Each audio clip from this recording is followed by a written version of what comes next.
Hi there, it's Ricky from Moshville Times once again. I'm delighted to be welcomed by guitarist Paddy and Kyle, the vocalist of Liverpool band Ashen Reach. Delighted to see you guys. So how are you guys doing? It's been a funny old time. How have things been? How have you been coping with lockdown? You still working, etc.? Yeah, I'm working. I'm working full time at the moment. It's been a weird one with lockdown and everything like that. Yeah. Yeah, mad times. So it's been hard, like when we couldn't like rehearse with each other and stuff like that, and obviously losing all the tours and all the gigs because you know the world ended.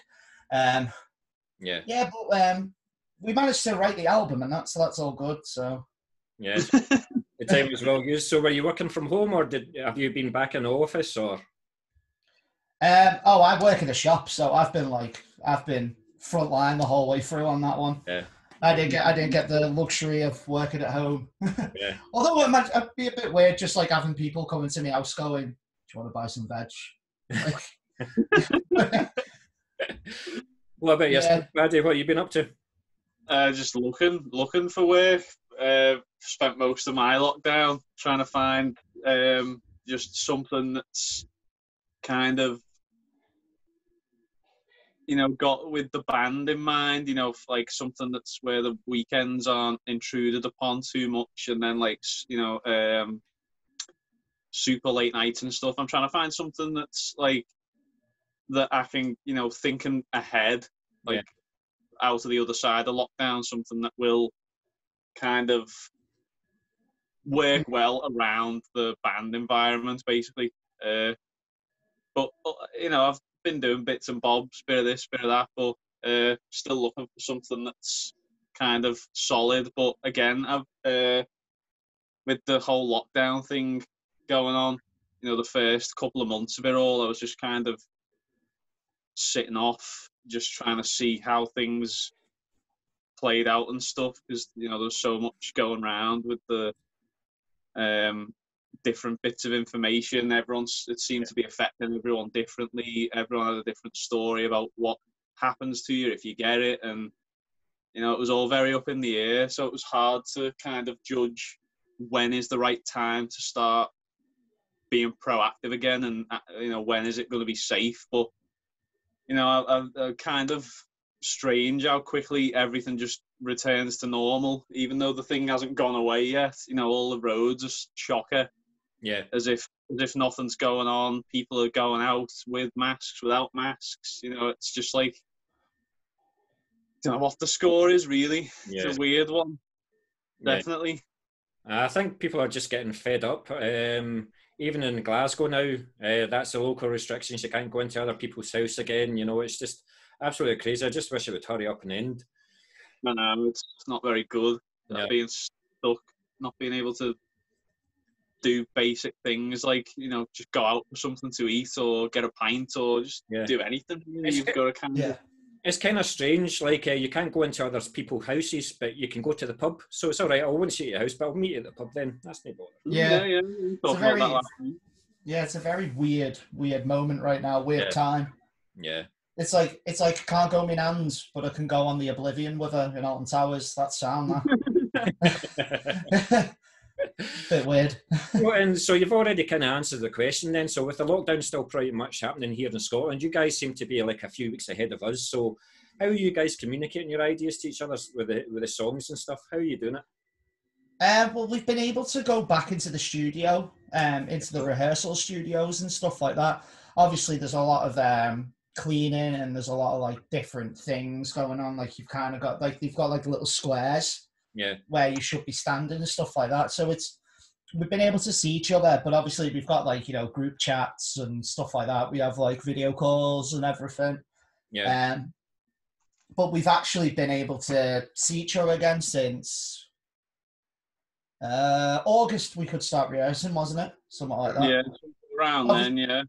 Obviously we recorded the album in July, so it was nice to see everyone. But were you actually? Were you trying to remind yourselves who's actually in the band? Who are you again? I walked in with a bass, like I walked in with a bass guitar, like, "Gone ready, lads, let's do this, Mike. You on vocals?" And he was like, "No, no, you're singing it." Oh, yeah, sorry, my bad. It's been a while. Can't even play bass. Oh, no, well. So you're quite fortunate, really, in that like pretty much most of the album was written before we went in, and the lockdown and the like postponing of the recording kind of gave us a little bit of extra time to finalize things. Like one of the tracks towards the end of the album, which is called Broken Column, that was pretty much written entirely during the lockdown over things like Zoom and Skype, and you know, just back and forth and different ideas. And eventually we had like a sort of framework that we then finished off in the studio. So we had an extra day prior to recording to make sure that that was definitely how we wanted it, and then we just went straight into recording. Yeah, we did that all. We pretty much spent the day doing that one, because like obviously we had the lyrics written and stuff like that, and we were like, because like I was like going to Joe's and stuff like that, like because we live right near each other. So obviously when it was like, oh, another member of one household could come, I was like, right, we'll go down. And then when we were writing it, it was like weird because it was just like obviously just me and him, and then speaking, we were like messaging the guys as we're writing the lyrics, going, what do you think of it like this? And there's like some of the voice recordings we've got on that, it's just me, like there's bits like going, oh, the vocal part is just like no like that, and then just like, oh, the Paddy's just like, oh, how about like this, and then he just sends a voice recording and stuff like that. So it was like it was really odd. And then when we managed to actually get in the studio and like do like start getting it down, when we heard it as like a full 5-piece, it was just monstrous. And we were like, oh yes, we wrote this. It was a lot like, because it's quite an angry sounding song, so it's like obviously all like the tension of like not being able to see each other, missing and being like that. It was like, sad, we just got this absolute monster like beefy track out of it. So it just so if anything, I have to say it's a blessing in disguise, really, because then we ended up with this like absolute like hench track. Good. Delighted to hear it. Thanks a lot, guys. So unfortunately there's been a couple of changes in the lineup from the last time that I had an interview with you at Moshville Times then, so this could have ended the band. But with the new vocalist Kyle and the new rhythm guitarist Joe, how easy or hard was it to find the musicians to fill the shoes left by the former band members? Well, we definitely thought it was going to be a lot harder than it was, and we thought it would take a lot longer.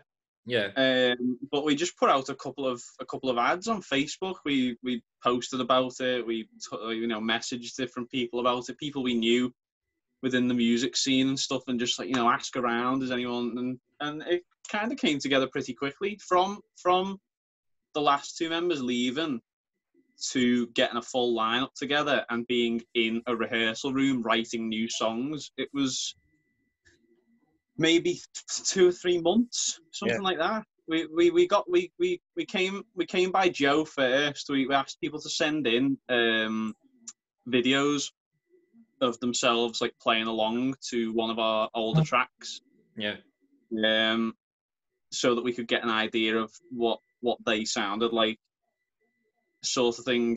And we just wanted to kind of whittle down any options, rather than like, paying for a rehearsal room and getting someone in and finding out on the spot whether they were any good or not. We thought it'd be better to kind of do a sort of send a video in, and then if you seem like what we're looking for, then we'll get you in. And then it was about trying to find people as well who were, like-minded, like similar sorts of music, people who we get on with, because, band environment, it's very important that you get along with the people who you're in a band with, and music isn't the be-all and end-all, because if you're writing great music but you hate the people who you're making it with, then it's not going to last. We came about Joe first, and we were kind of like, this is, Joe's awesome, we'll defo get him involved. And then he helped us look for a singer for about a month. Then we got an audition in with Kyle, and the rest is history, as they say. Yes. Were they Were the bastards, Kyle? Did they make you rehearse twice? Like No, dude, it was dead sound. Like it was my friend Murph. She's like quite known in the Liverpool scene, and she was like, "Oh my god, I know a band that's like looking for a singer." Because I was like, "Oh, I want to sing. I want to sing like in a hard rock band and that." Yeah. And she was like, "Oh, drop him a message and that." So I dropped him a message. And I was in the middle of like having like a chest infection at the time. They were like, "Oh, could you like send us a clip of you singing?" And I was like, "Oh, okay." So like, I was like, I couldn't go. "Oh no, I'll have to wait until I've got a thing like, until it's better." I was just like, "All right, let's do this. Let's give it a go." So belted it out, and then they were like, "Not that." That's not bad. I mean, it could have turned out growling and joining a death metal band or something like that with your chest infection, but thankfully it's worked well. Yeah, just proper guttural screams and that. Yeah. But it was and then we had the rehearsal together, didn't we? We had like they asked, "Oh, can you have a jam with us?" So we had a jam, and it was weird. Like like meeting them, it didn't feel like it was the first time meeting them. Yeah, it was like we just kind of all clicked instantly, and then. I didn't like it wasn't like like when I joined him, it wasn't like I'm the new guy or anything like that. It just felt like a family straight away. Good. And I feel like that's what it's been like. Like we all have the same type of humor, we're onto the same kind of like stuff and that, and we've all got the exact same like mindset. Like there's no like egos or anything. It's we just want to go what's best for the song. Yeah. So it's like we all work together perfectly. It's amazing. That's brilliant. So when did you join the band then? It was our anniversary. Was it August something? Paddy. Oh, that's some kick, Paddy. August of last year was when we finalised the lineup, and then from there we were just basically hitting it as hard as we could. Getting stuff together straight away. We're like, right, we've got to write some songs. We've got to get in the studio. Yeah. We've got to show people that, like, look, this isn't fizzling out. This is, like, we're serious about this. We're going to get back involved as quickly as is humanly possible. So we jumped into the studio, recorded the 2 singles, those being Tear It Down and Pray. We sorted out, like, marketing and promo for those, and then it was straight on to writing the album. Yeah. So it was all very quickly came together, and we were just determined to kind of come back quickly enough so that people hadn't like forgotten about us and that. Yeah. We were so determined. And yeah, we feel like we've done pretty well so far. Yeah. With how everything's gone. Yeah. It's just a shame that the pandemic happened when it did, because you're building the momentum back up, and you got some gigs booked and some tours booked and stuff, and then we had some like high profile gigs as well. Like we were supporting Ryan McCoon from Soil and stuff like that. So it was like all steam ahead. We were like proper, like the hype train was going, and then the world ended. So yeah, I mean, there's so many bands that they were just at the crest of a wave and then all of a sudden crash, But the only thing you can say about it is you're not falling behind anybody. You're all in the exact same boat, unfortunately. But true. But we're excited to get the album out on that, because it's given us time to get the album out and write it and obviously like promote it and stuff. So yeah, it's a shame we won't be able to. Hopefully we will, but hopefully we will be able to gig by the time it comes out. But we're probably looking at next year, I'm guessing. Yeah. Maybe. Yeah. Well, we've got by any means.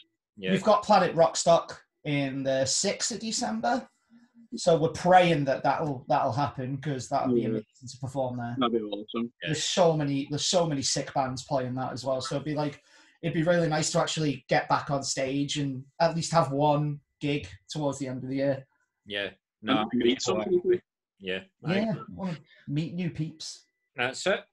Well, you kind of talked about it briefly, but you released 2 singles, namely Tear It Down and Pray, which will feature on the new album, Homecoming, which will be released in November. So how did it feel to get the new songs out there after all the blood, sweat and tears and making the songs and the videos?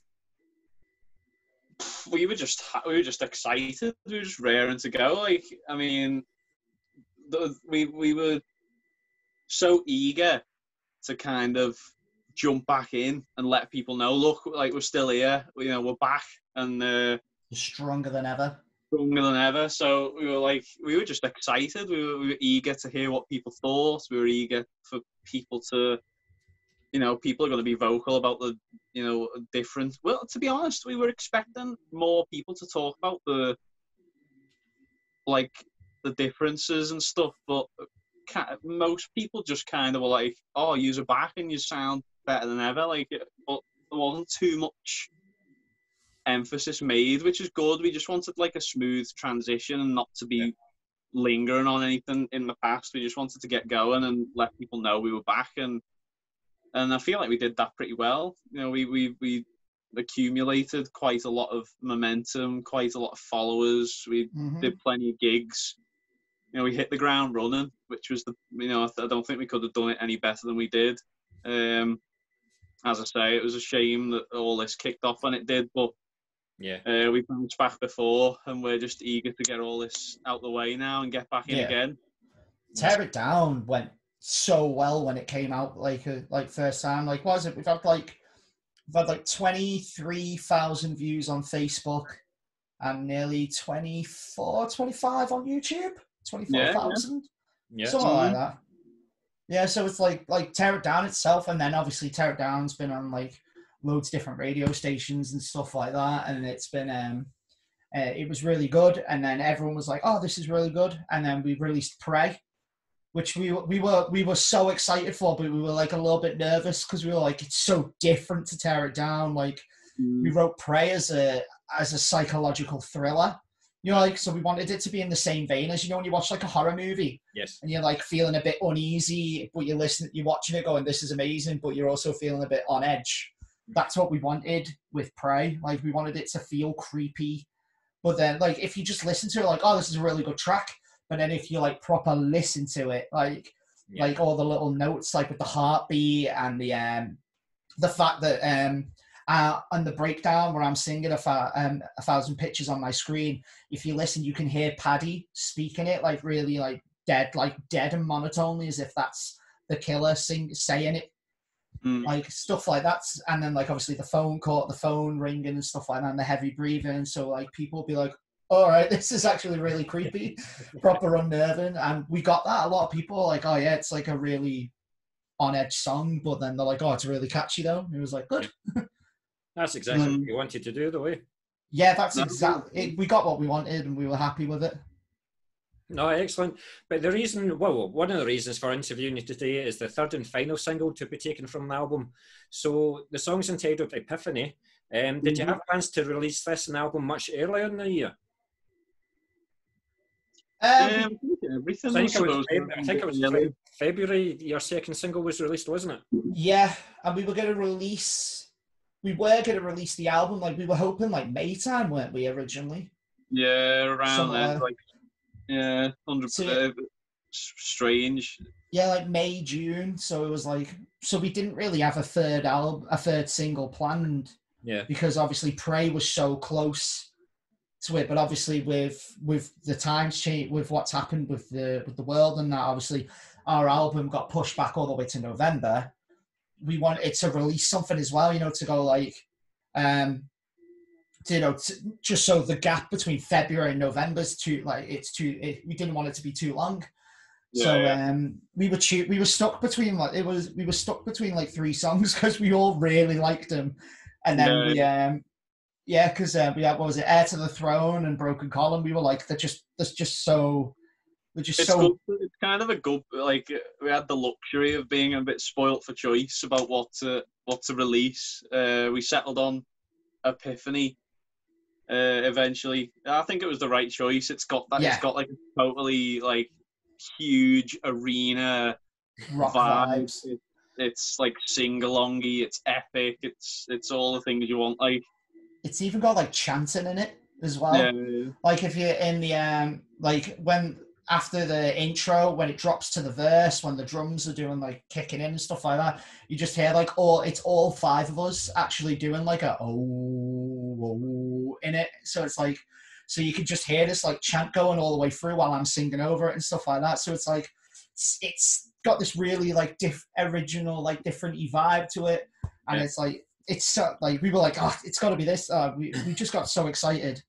And I'm well hyped for it. No, that's excellent, thanks. So it looks like I was looking on your Facebook, and it looks to be a video with a difference to coincide with the release of the single. So I was wondering if you could tell me how the video was recorded and how much fun it was to do. Yeah, it was really good. Like we had Eric with do the filming for us. We got a couple of actors with us as well, Matthew Pomeroy and Natasha Lamb. They're two magicians, good friends of mine as well. So they're like, we needed someone, a couple with like a really good chemistry. So we were like, these two, like absolutely unreal. Their shows are incredible. Yes. So check them out. They're on YouTube and everything like that. The Conjurer. And so we were like, yeah, that's what we want, because we wanted the acting to be really good. We didn't want like, because you don't want cheesy or anything. So we were like, it's the video's quite deep, like deep wise. It's like the best. I'm trying to think the best way to describe it. It's pretty. It's quite intense. It's quite intense. Yeah. I'd say it's got like there's definitely lots of tension and lots of kind of angst and like anxiety and stuff. It's the song was kind of written with like a kind of with the idea of someone living completely differently to how they show everyone that they're living. Yeah. And kind of almost living a lie, trying to convince other people and in turn convince themselves that they've got like such and such going on, but really none of it's going on. It's all just a big facade. And so we were like, how many different ways can we interpret that? And then what then can we use as a good base for a music video? I'm not one for going into details about what songs are about and stuff, because I like the fact that everyone hears it and hears it in a different way and stuff. And the minute you get told by the people who wrote it, this is what it's about, it loses something. Then it's like you stop looking for your own meanings, and it kind of spoils a bit of the magic, I guess. But we settled on a kind of toxic relationship where from the outside everything looks, honky-dory. It looks like they're having the best time, they're the perfect couple, but really behind the scenes it's quite an abusive, treacherous relationship, and someone wants out, and that's the moment of realization where they're like, no, I'm in a bad place right now, I need to get away from this. It's like kind of like mental abuse and stuff like that. So it's like she's like really horrible to him. Like he does everything he can to try and please her, like try and make her happy and stuff. But she's just like really getting to him, and you're like being like horrible and nasty, but then like swapping to go like, oh, it's okay, look how amazing you are. And then obviously he has an epiphany, and he just ups and leaves to make him give himself a better life than that. Yeah. That's cool. So you've been the vocalist for the band, Kyle. Do you do most of the lyrics, or do the other band members contribute as well? We all contribute. Like there's been there's a couple of songs. There's a couple of songs on the album that have got like a really like deep meaning to me, like Alive Again and Homecoming and that. But like Epiphany was all five of us. Most of, like I think nearly all of the tracks are. Like nearly all the tracks. Here, like there's another one that Paddy wrote the entirety of the lyrics to.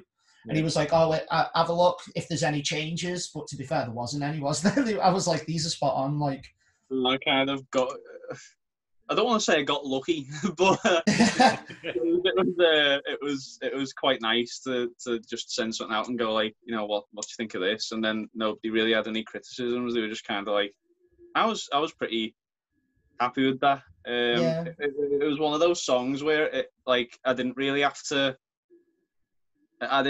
try or rack my brain too hard. It just like things kept coming out onto the page or onto the memo app on my phone. Sign of the times, no more handwritten stuff. But it all couldn't be like that. very organically. It just like the song just kind of fell into place, and I was just like, you know, Yeah. that was a bit strange. I'll send it over and see what they think. But as Kyle said, most of the stuff we do is very, very collaborative. We're all involved. We're all, you know, like reading, you know, swap and change this. Maybe we could do something better with it. You know, everyone's got their input, and I think it makes for a better. Makes for a better song. Yeah, no one's precious about anything. Like, so if they said to like one of us like, oh, I don't like that, maybe change it, they won't be like, well, what do you mean? It's great. It's like we try things and stuff like that, and then we go, okay, let's try that. Even when we were recording the album, like as we were recording it, we were like, why don't we try it this way or something like that? And you're like different takes and stuff like that, and there's a few changes from what we wrote in the rehearsal rooms to actually recording it. Yeah. Because even our producer Loic, he is an actual wizard when it comes to like producing that. He was like, we'll be going through it, and he'd be like, oh, why don't you try it this way or something? That maybe like some things like didn't work, which we obviously it's all about experimenting, but that's fine because we can go through it. But then some things were like, oh my god, why didn't we think of this earlier? Yeah. Like it was like some of it was like amazing. Yeah. That's excellent. Thank you very much for that, guys. So going back to the single then, Epiphany, and the two other singles, for those that are new to the band, how would you say it compares to your early material? And do you think that you've now found the sound that you've been looking for with all these singles and the album? I feel like we're definitely finding our feet. We're definitely getting closer to the place where we want to be.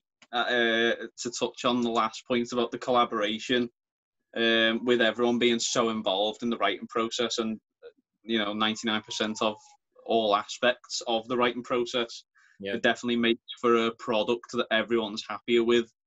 And so we're definitely in a spot at the moment where we're all very happy with the music that's being produced and the stories that they have to tell and stuff.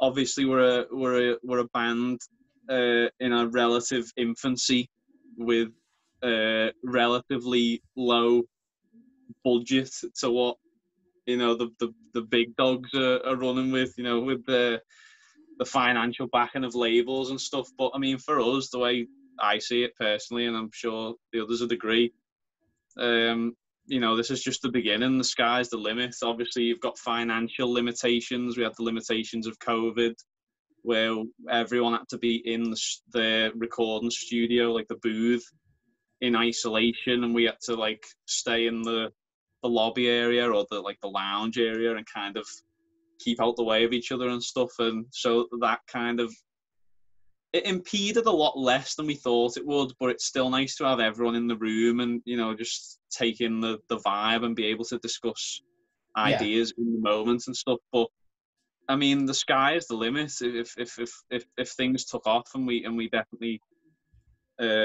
hope they do. You know, if we've got a big, massive, you know, label behind us with, you know, money to throw about, you know, the things we could do with that, you know, it'd be amazing. Like, I mean, we wrote this album with what we had, and with what like the amazing Loic had to offer. He's a brilliant producer. He's got loads of ideas on the fly, and he hears things that we don't, and he has his own magic that he sprinkles on, and he has his input. It's not intrusive the way he conveys his ideas. It's not like he doesn't have he's like, I want you to sound like this or anything. He's not. He's very he just wants the best for the track, like.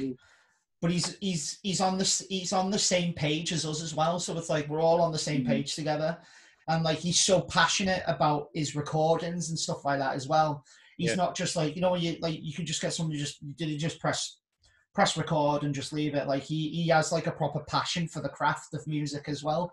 It just pushes you to want to do even better as well, because you're like, oh, it's nice. It's like he's pretty much the sixth member, really. Like he becomes like the sixth member, and like it's just absolutely unreal moment. It was so much fun and that. That's excellent. So thank you for that. I've just actually noticed we've got under 10 minutes left. I've only got like 40 minutes left of Zoom. So I've got 2 minutes left. So that's brilliant. So we kind of talked a wee bit about it earlier on then. So when constructing new material with the band members having their own personal taste in music, how would you say you keep it all together? Like, for example, when negotiating what stays in and out of a song, is there any ever fisticuffs or crosswords or anything like that? Or is it? It's not like Paddy, you're one of the older members, what I say goes kind of thing. No, nothing like that, no. No, we're definitely vocal. If people don't like something, you know, if someone comes forward with an idea, you know, we're not afraid to say like, no, dude, that's awful. We need to, like, you know, we can't afford to be. You don't want to leave anything to, you know, if you beat around the bush with things and say, oh, maybe we could, it's like it doesn't get the point across. Like, you either want something in the song or you don't. And if an idea isn't vibed by everyone, then, you know, we're very vocal about it, but it's the best way to be because it's efficient. You know, we can go, right, okay, that's not it, we'll move on, we'll try and think of something else. There's been like moments where like we'll be writing a track and like the band could be like happy with it, but then one member could just be like, there's just something missing, and then we'll talk about it, and then either we go, actually, no, there isn't, like, we'll add it and go, maybe not, or like they'll go, yes, there it is. Like, I think it was probably Heir to the Throne when it was during the breakdown, and I was like, it just feels like there's just something missing, and Joe just throws this like proper nasty like chord over it, and it was like, there we go, and then we all just went, yeah, that's boss. Like, so like the talking and stuff like that, there's been times where we've like someone will show a riff or an idea and we've gone, maybe, but maybe not for us or something like that. Like, that might not sound like us or like our sound or something, or maybe, but then we go for it and then we write it, but then we're not vibing with it halfway through. Yeah. So we just kind of throw it to side. There's been a couple of songs where we've been like, at first we're like, yeah, it's a really good idea, but then as we're getting with it, we just start maybe not vibing with it. Like, we'll probably maybe come back to it another time or something like that. Yeah. You know, because obviously, like, loads of bands do that. Like, loads of bands do it. Like, Before I Forget by Slipknot was from their first album, which they dropped, and stuff like that. So it's like, we'll probably go back to it with like fresher minds and stuff, and there'll maybe like a new idea to it, and then we'll probably end up having something like that for album 2. Going, oh, this was going to be in Homecoming, but then we didn't vibe with it, but now we're vibing with it. There's definitely a couple of things where you kind of have to go, look, you know, there's democracy has to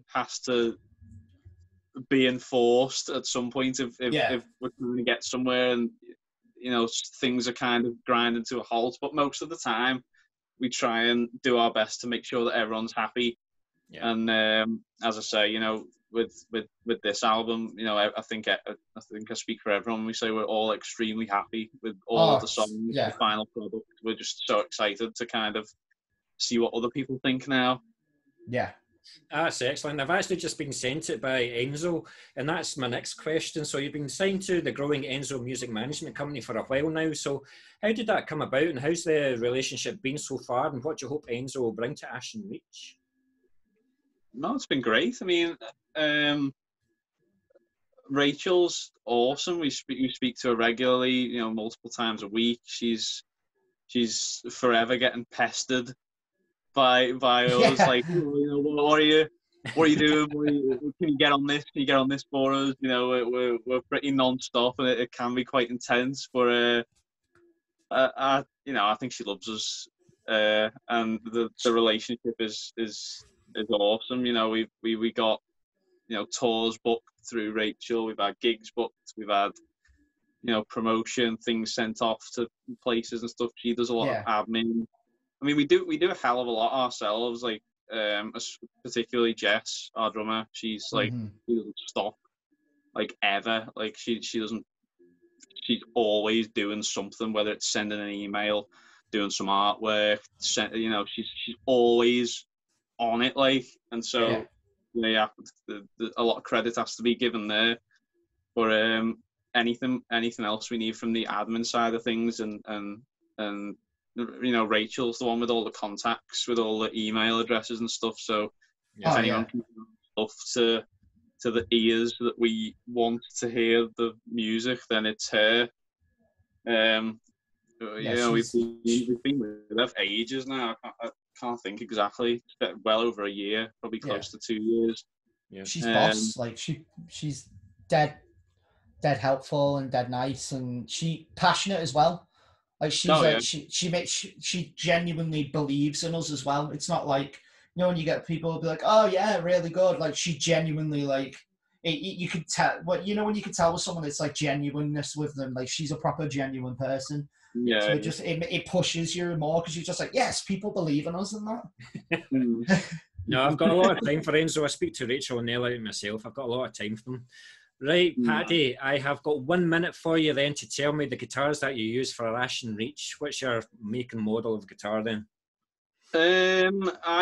My number one is a Chapman Ghost Fret. It's been my number one for as long as I've had it, basically. And that runs into a Line 6 Helix. No amp, no head and cab, no lugging around a big 10-ton unit. It's going to cost me thousands of pounds of chiropractic surgeries and treatments. One on the suitcase, turn up to the gig, XLR, bang, done.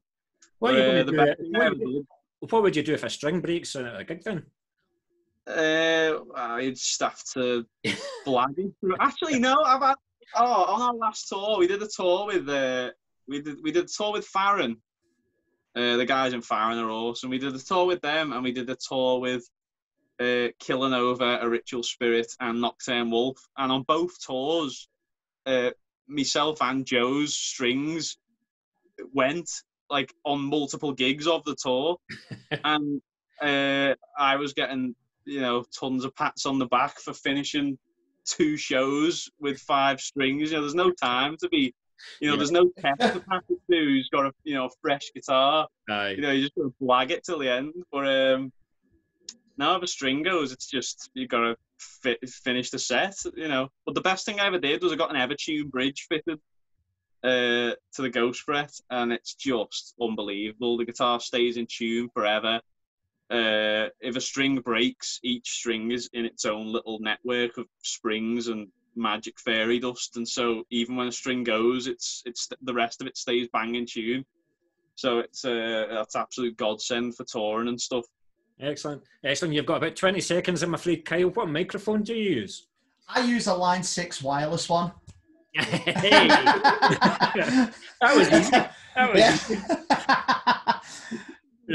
Right, guys, I'm afraid we're going to be cut off, but can I say it's been an absolute pleasure talking to you. I wish you the best for Ashen Reach. I've now got the album, so I'll certainly review it for Moshville Times.